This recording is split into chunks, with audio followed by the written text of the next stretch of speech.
신혼부부 특별공급에 대해서 설명드리겠습니다. 동탄 디에트르 퍼스티지는 주상복합 아파트입니다. 동탄역 좌측에 디에트르 퍼스티지가 위치해 있습니다. 북쪽 방향으로는 반도 유보라 아이비파크 아파트가 있습니다. 동탄역 맞은편 쪽으로는 롯데캐슬 아파트가 2021년 7월경 입주가 시작될 예정입니다. 분양되는 아파트의 종류는 크게 나누어 공공분양과 민간분양, 신혼 희망타운이 있습니다. 디에트르 퍼스티지는 민간분양 아파트로서 신혼부부 특별공급 물량으로 주택 타입별로 20%의 물량이 할당됩니다. 84A 타입의 경우 신혼부부에게 36세대가 할당되고 84B 타입의 경우 37세대가 할당됩니다. 84A 타입의 경우 분양가를 살펴보겠습니다. 5층 이상의 경우 4억 5천만원 초반에서 4억 8,867만원까지 분양가가 책정되어 있습니다. 84B 타입의 5층 이상의 경우 4억 500만원부터 4억 4천만원까지 분양가가 책정되어 있습니다. 디에트르 아파트의 북쪽 방향에 있는 반도 유보라 아이비파크의 전용 84 평균 시세가 10억 5천만원입니다. 동탄역을 기준으로 디에트르의 맞은편 방향에 있는 롯데캐슬 아파트는 102제곱미터 즉 39평형이 최근에 13억 8,335만원에 실거래 신고가 되었습니다. 전용 84 기준으로 디에트르의 분양가는 인근 시세의 약 40% 정도로 분양가가 매우 저렴합니다. 신혼부부 특별공급은 신청 자격을 갖춘 사람들을 대상으로 정량적인 당첨자 선발 방식에 의해서 당첨자를 선발합니다. 신혼부부 특별공급의 청약 자격 중 첫 번째는 혼인기간이 7년 이내이어야 합니다. 사례를 살펴보겠습니다. 동일한 사람과 결혼, 이혼, 다시 재결합하였을 때 혼인기간을 산정하는 방법입니다. 2012년 1월 1일 결혼 후 2015년 7월 1일 이혼, 2020년 3월 1일 재결합하여 2021년 6월 30일까지 살고 있는 경우 혼인기간은 이혼기간을 제외하고 실제 혼인기간만 계산합니다. 최초 혼인한 날인 2012년 1월 1일부터 7년은 경과했지만 실제 혼인기간은 3년 6개월 더하기 1년 4개월 이코르 4년 10개월이 됩니다. 따라서 신혼부부 특별공급 조건인 7년이 도래하지 않아 신혼특공이 가능합니다. 이혼한 후에 새로운 사람과 재혼한 경우는 재혼 시점부터 혼인신고일을 다시 기산합니다. 청약 신청인을 보겠습니다. 신혼부부 두 사람 중 한 명이 청약을 할 수가 있습니다. 동일한 아파트 단지에는 특별공급과 일반공급을 각각 한 개 신청할 수가 있습니다. 이때 신청자는 동일해야 합니다. 동탄 신도시는 투기과열 지역이므로 일반 공급에는 무주택 세대주만 청약을 할 수가 있습니다. 결국 신혼부부가 특별공급과 일반 공급을 각각 한 개씩 신청하려면 두 사람 중 세대주가 특공과 일반에 청약을 신청해야 합니다. 청약에서 주택을 소유하고 있지만 주택을 소유하고 있지 않은 것으로 간주하는 경우가 몇 가지 있습니다.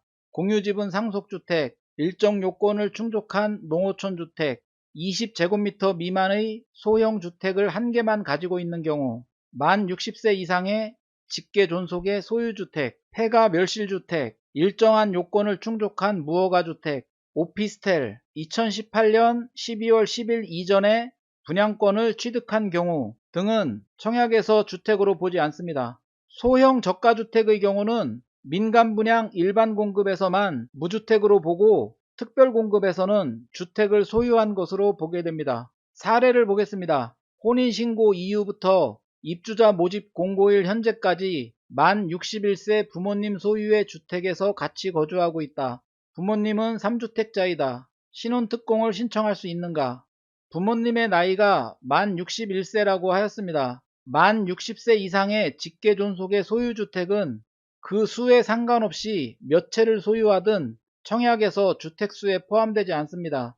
따라서 사례의 경우는 혼인신고 이후부터 입주자 모집공고일까지 계속하여 무주택인 상태를 유지한 것으로 인정됩니다. 따라서 신혼부부 특별공급을 신청할 수가 있습니다. 청약에서 무주택으로 보는 경우에 동영상 강의를 좀 더 알아보시려면 유튜브 검색창에서 왕부자 부동산 TV를 들어가서 해당 동영상을 보시면 자세하게 설명해 놓은 동영상이 있습니다. 참고하시기 바랍니다. 청약 통장에 대해서 알아보겠습니다. 신혼부부 특별공급을 신청하기 위해서는 청약통장 가입기간이 6개월 이상이면 됩니다.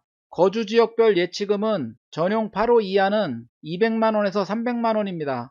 거주하는 지역이 화성시나 경기도인 경우는 200만원, 서울특별시에 거주하는 경우는 300만원, 인천광역시에 거주하는 경우는 250만원이 입주자 모집 공고일 기준 청약통장에 들어있어야 합니다. 신혼부부 특공의 소득요건을 알아보겠습니다. 신혼부부 특별공급은 기준소득구간과 상위소득구간으로 나누어서 당첨자를 각각 선발합니다. 외벌이의 경우 전년도 도시근로자 가구원 수별 월평균 소득액의 100% 이하는 기준소득구간에 청약을 신청하면 됩니다. 외벌이 기준 100% 초과 140% 이하는 상위소득구간으로 청약을 신청해야 합니다. 맞벌이인 경우는 120% 이하까지는 기준소득구간에, 맞벌이 120% 초과 160% 이하인 경우는 상위소득구간으로 청약을 신청해야 합니다.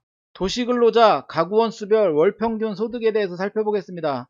우선 물량을 배정할 때 기준소득구간에 70%의 물량을 배정합니다. 그리고 나머지 물량은 상위소득구간에 배정을 합니다. 외벌이 맞벌이에 따라서 2020년 4인 가족의 도시근로자 월평균 소득액은 709만 4,205원입니다. 4인 가족이라고 가정할 때 외벌이인 경우 월평균 소득액이 993만 1,887원까지는 신혼부부 특별공급에 청약을 신청할 수가 있습니다. 4인 가족과 5인 가족은 월평균 소득액이 동일합니다. 통계청에서 조사를 해보니 5인 가족이 오히려 4인 가족보다 월평균 소득액이 작았다고 합니다. 그래서 4인 가족과 5인 가족의 월평균 소득액을 동일하게 책정한 것이라고 합니다. 맞벌이로서 소득이 120% 이하이지만 부부 중 한 명의 소득이 100% 이상인 경우는 상위 소득 구간에 맞벌이 120에서 160 구간을 선택해야 됩니다. 맞벌이로서 160 이하이지만 부부 중 한 명의 소득이 140%를 초과한 경우는 신혼부부 특별공급에 청약을 신청할 수가 없습니다. 도시근로자 가구원 수별 월평균 소득액을 계산하는 것은 19세 이상의 세대원 각각의 월평균 소득을 구하고 이를 모두 합산하여 가구원 전체의 월평균 소득을 구하는 방식입니다. 신혼부부 특별공급에서 부적격 판정이 가장 많이 나오는 사례가 월평균 소득액을 잘못 계산하는 경우입니다. 월평균 소득액을 계산하는 것은 굉장히 케이스 바이 케이스이므로 궁금한 점이 있으면 반드시 청약 아파트의 콜센터로 전화하셔서 상세하게 상담을 할 필요가 있습니다. 청약을 1순위로 신청할 수 있는지 2순위로 신청을 해야 하는지에 대해서 보겠습니다. 1순위는 혼인기간 7년 이내의 신혼부부로서 혼인관계에 있는 배우자와의 사이에서 태어난 미성년 자녀가 있는 자입니다. 2순위는 자녀가 없는 경우 또는 혼인 이후의 유주택자이었으나 2018년 12월 11일 이전에 기존 주택을 처분하고 무주택 기간이 2년 경과한 신혼부부가 대상입니다. 순의 판정 시에 유자녀 무자녀 기준과 당첨자 선정 시에 자녀수 산정 기준은 똑같지는 않습니다. 혼인신고를 하기 전에 출산한 자녀에 대해서 살펴보겠습니다. 초혼인 경우는 순의 판정 시나 당첨자 선정 시 자녀수에 혼전 출산 자녀를 모두 포함시킵니다. 재혼의 경우는 현재 재혼한 배우자와의 사이에 혼인신고 이전에 출산한 자녀는 유자녀, 무자녀를 판정할 때는 자녀로 보지 않습니다. 그러나 당첨자 선정 시에는 자녀수에 포함을 시킵니다. 입양 자녀에 대해서 알아보겠습니다. 1순위, 2순위 판정 시에는 혼인 기간 중에 입양한 경우에만 자녀에 포함되고 혼인 전에 입양한 경우는 자녀에 포함되지 않습니다. 그러나 당첨자 선정 시에 자녀수에 있어서는 언제 입양했는지에 상관없이 자녀수에 포함시킵니다. 재혼 가정의 전혼 자녀에 대해서 알아보겠습니다. 청약 신청자의 전 배우자와의 사이에서 출생한 전혼자녀, 재혼한 배우자의 이전 혼인관계에서 출산한 전혼자녀는 신혼부부 특별공급에서 1순위, 2순위 판정 시 자녀에 포함시키지 않습니다. 세대분리된 재혼 배우자라는 것은 직장 또는 여타 사유로 각각 다른 집에서 거주하는 경우를 말합니다. 이 경우 청약 신청자의 전혼자녀는 청약 신청자의 주민등록등본에 등재되거나 또는 세대 분리된 재혼 배우자의 주민등록등본에 등재되든 상관없이 자녀 수에 포함됩니다. 재혼 배우자의 전혼자녀는 약간 틀립니다. 당첨자 선정 시 청약 신청자와 동일한 주민등록등본에 등재된 경우에만 자녀 수에 포함되고, 세대 분리되어 따로 살고 있는 재혼 배우자의 주민등록등본에 등재된 경우는 자녀 수에 포함이 안 됩니다.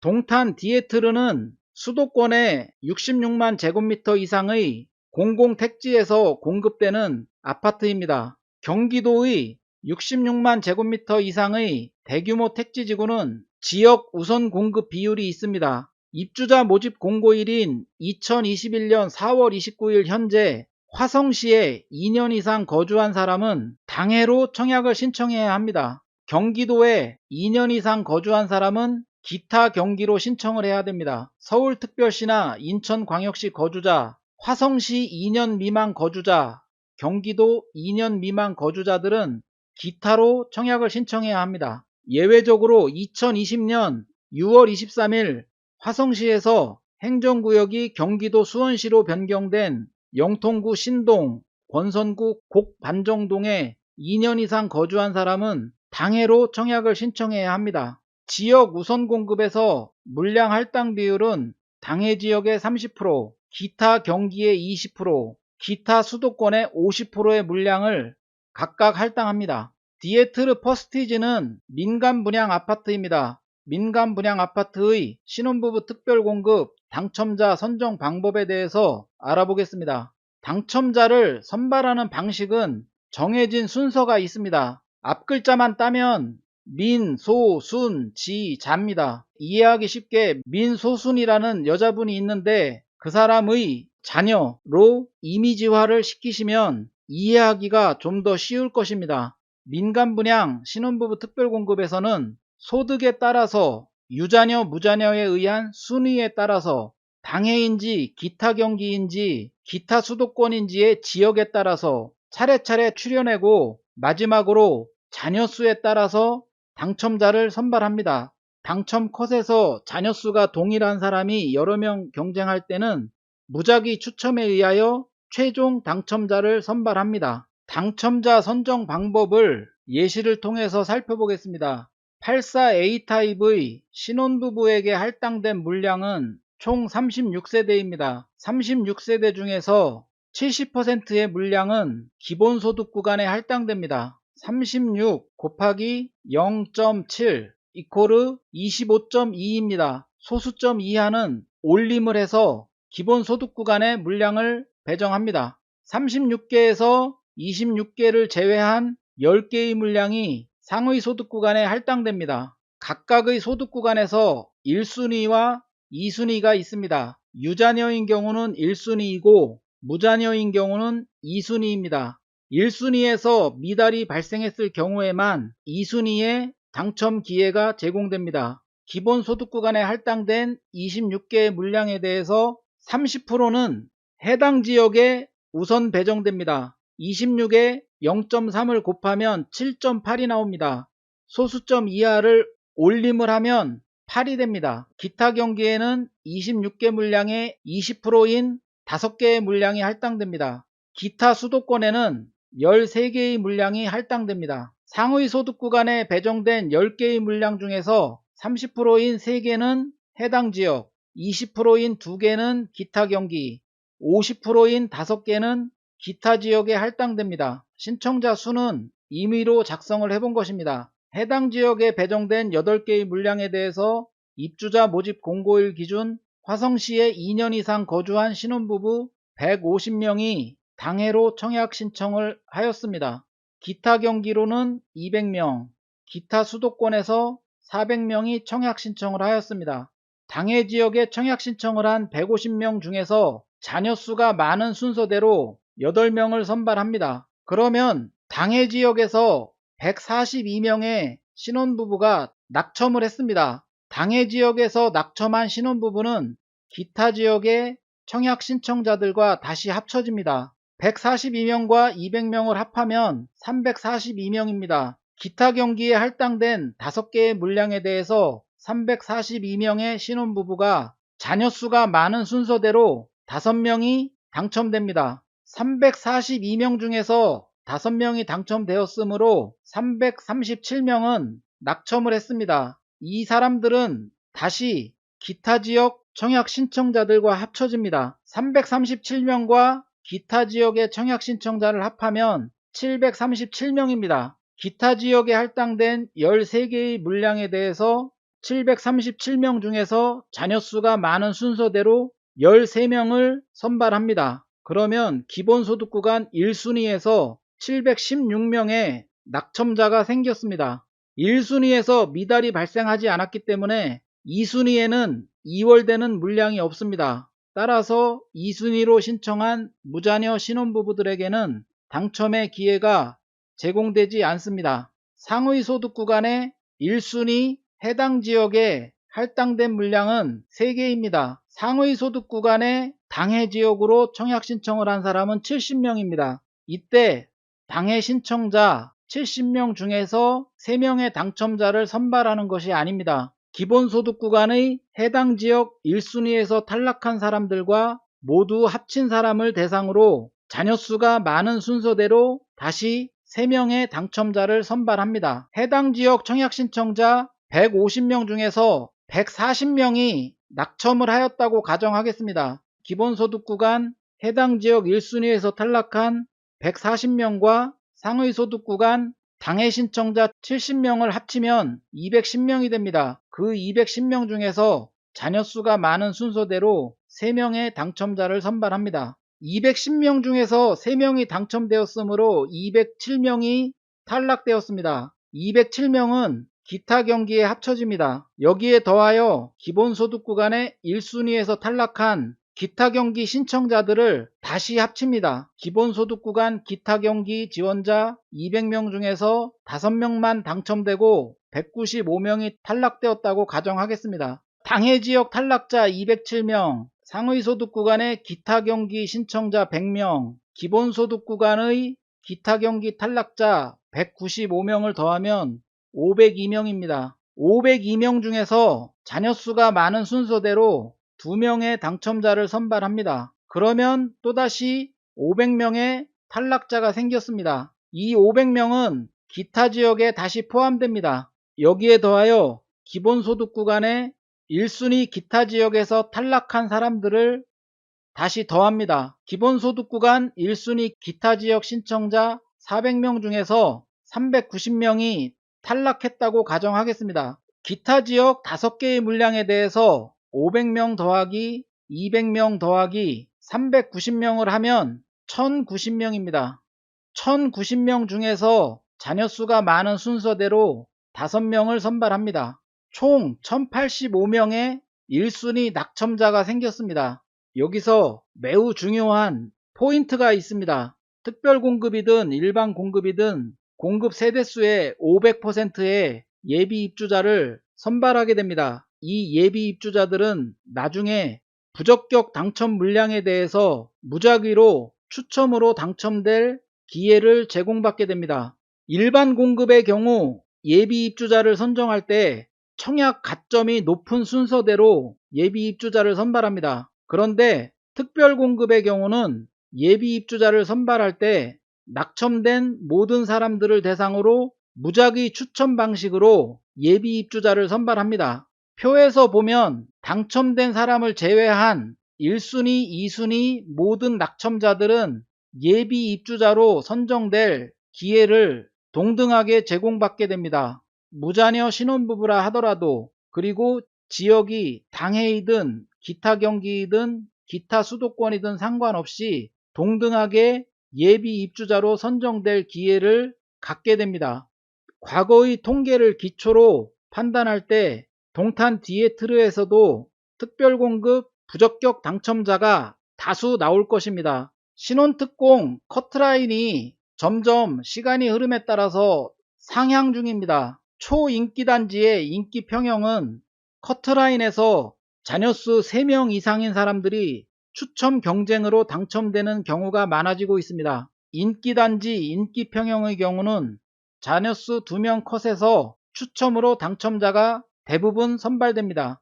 2020년 11월 과천 지식정보타운 3개 단지 신혼특공에서 당해지역인 과천 이외의 기타 경기 그리고 기타 수도권 34개 모집군 중에서 17개의 모집군이 자녀수 3명이 당첨 컷이었습니다. 디에트르의 신혼부부 특공에서 자녀 수에 따른 청약 전략을 살펴보겠습니다. 당해로 신청한 자녀수 3명의 신혼부부는 무경쟁 당첨될 것으로 생각됩니다. 당해로 신청한 자녀수 2명의 신혼부부는 당첨 컷에서 추첨으로 당첨자가 결정될 것으로 생각됩니다. 당해로 신청한 1자녀 또는 무자녀 신혼부부는 생애 최초 자격이 되면 생애 최초를 지원하는 것이 당첨 확률이 더 높습니다. 생애 최초로 지원했을 때는 정당첨에서도 무작위 추첨 방식으로 당첨의 기회를 제공받고 특별공급 부적격 물량에 대해서도 다시 한번 무작위 추첨으로 당첨될 기회를 제공받기 때문입니다. 1자녀나 무자녀 신혼부부가 신혼부부 특별공급으로 청약 신청을 하면 정당첨에서는 당첨될 확률이 제로입니다. 부적격 당첨 물량에 대해서만 무작위 추첨으로 당첨될 기회를 한 번 제공받을 뿐입니다. 1자녀나 무자녀 신혼부부가 생애 최초 자격이 안 되면 어쩔 수 없이 특공 부적격 당첨자 물량에 대한 예비 입주자 추첨제를 겨냥해서 신혼특공에 지원하면 됩니다. 디에트르 신혼특공 청약 전략 중에서 기타 경기, 기타 수도권으로 청약 신청한 사람들의 청약 전략을 살펴보겠습니다. 기타 경기나 기타 수도권으로 청약 신청을 한 자녀수 3명의 신혼부부는 무경쟁 당첨 또는 당첨 컷에서 추첨으로 당첨될 가능성이 있습니다. 자녀수 2명인 신혼부부는 당첨 컷에서 추첨으로 당첨되거나 또는 낙첨될 가능성도 있습니다. 1자녀 무자녀 신혼부부는 앞서 설명한 것처럼 생애 최초 자격이 되면 생애 최초를 지원하시고 생애 최초 자격이 안 되면 신혼특공 부적격 당첨 물량에 대한 예비 입주자 추첨제를 겨냥해서 신혼특공에 지원해야 됩니다. 1자녀든 무자녀든 특공 자격이 되면 무조건 청약 신청을 하시기 바랍니다. 특별 공급이 일반 공급과 다른 점은 예비 입주자 선정에서 기회는 동등하다는 점입니다. 이번에는 예비 입주자의 기적에 대해서 살펴보겠습니다. 무자녀 신혼부부도 초인기단지 초인기 타입에 당첨될 수가 있습니다. 예비 입주자의 기적은 일반 공급에는 전혀 적용되지 않고 특별 공급에만 해당됩니다. 특별 공급 예비 입주자란 특별 공급 주택 타입별 낙첨자들을 모두 합쳐서 예비 입주자들을 추첨으로 선정하며 추후에 부적격 미계약 물량에 대해서 추가 당첨의 기회를 제공합니다. 특별공급은 자격 조건이 까다롭기 때문에 부적격 비율이 상당히 높습니다. 단지에 따라서 특별공급은 10%에서 25%, 일반 공급은 5% 정도의 부적격 미계약 물량이 나오게 됩니다. 예비 입주자 명단 및 순번은 당첨자 발표 시 함께 발표가 됩니다. 특별공급 예비 입주자 선정 비율을 살펴보겠습니다. 동탄은 투기과열지구입니다. 따라서 주택 타입별로 공급되는 세대수의 500%를 선발합니다. 예비 입주자들은 예비 순번이라는 것을 부여받게 됩니다. 예비 순번의 순서대로 추첨에 참여할 기회를 얻게 됩니다. 예비 순번을 부여하는 방법은 특별공급의 각 유형을 구분하지 않고 당해와 기타를 구분하지 않고 특별 공급의 대상이 되는 주택 타입별 낙첨자들을 모두 섞어서 추첨으로 예비 순번을 부여합니다. 동호수 배정 방법을 살펴보겠습니다. 예비 순번에 따라 추첨 참여 기회를 얻게 되고 차례대로 순서가 된 예비 순번자에게 주택 타입별 자녀 세대의 동호수를 공개합니다. 그 동호수 추첨에 참가 의사를 표시하면 추첨에 참가할 수가 있고 전산 추첨에 의해서 동호수가 배정됩니다. 예비 순번이 되었더라도 자녀 동호수를 보고 추첨에 참여하지 않으면 당첨자로 관리가 되지 않습니다. 변한 건 아무것도 없고 불이익도 없습니다. 만약에 추첨에 참가하여 동호수를 배정받은 예비 입주자는 계약 여부와 상관없이 당첨자로 관리되고 향후에 재당첨 제한기간 등 다양한 청약 제한을 받게 됩니다. 동탄 디에트르에 당첨되었을 때 당첨자 제한사항을 살펴보겠습니다. 전매 제한기간은 10년입니다. 전매 제한기간 기산일은 당첨자 발표일부터입니다. 당첨자 발표일부터 3년은 공사기간이라고 하고 입주 후에도 7년 동안은 아파트를 다른 사람에게 양도할 수가 없습니다. 실거주 의무는 3년입니다. 아파트가 준공되고 입주가 가능한 날로부터 90일 이내에 반드시 전입을 하고 적어도 3년은 실거주를 해야 됩니다. 실거주를 해야 되기 때문에 잔금 시 전세를 놓을 수가 없습니다. 전세를 놓아서 전세금으로 중도금을 상환하고 잔금까지 치르는 것은 안 됩니다. 재당첨 제한기간은 10년입니다. 재당첨 제한기간이란 당첨일로부터 10년간 투기과열지역이나 조정대상 지역 등의 규제지역에 청약을 신청할 수가 없습니다. 자금 계획을 개략적으로 살펴보겠습니다. 계약금은 두 번에 나누어 각각 10%, 총 20%를 납부해야 합니다. 중도금은 60%, 잔금은 20%입니다. 동탄은 투기과열지구입니다. 투기과열지구의 경우 분양가가 9억 원 이하인 경우는 중도금 40% 대출이 가능합니다. 중도금 5, 6회차 20%는 현금으로 잔압을 하셔야 됩니다. 중도금 이자는 후불제이고 40%를 대출받았을 때 약 650만원 정도가 나올 것으로 예상됩니다. 잔금 시 주택담보대출은 감정평가액 또는 KB 시세의 40%까지 나옵니다. 확장비와 옵션비는 별도이고 취등록세는 1주택자의 경우 약 500만원 정도 나옵니다. 제 영상이 도움이 되셨다면 구독과 좋아요 부탁드립니다.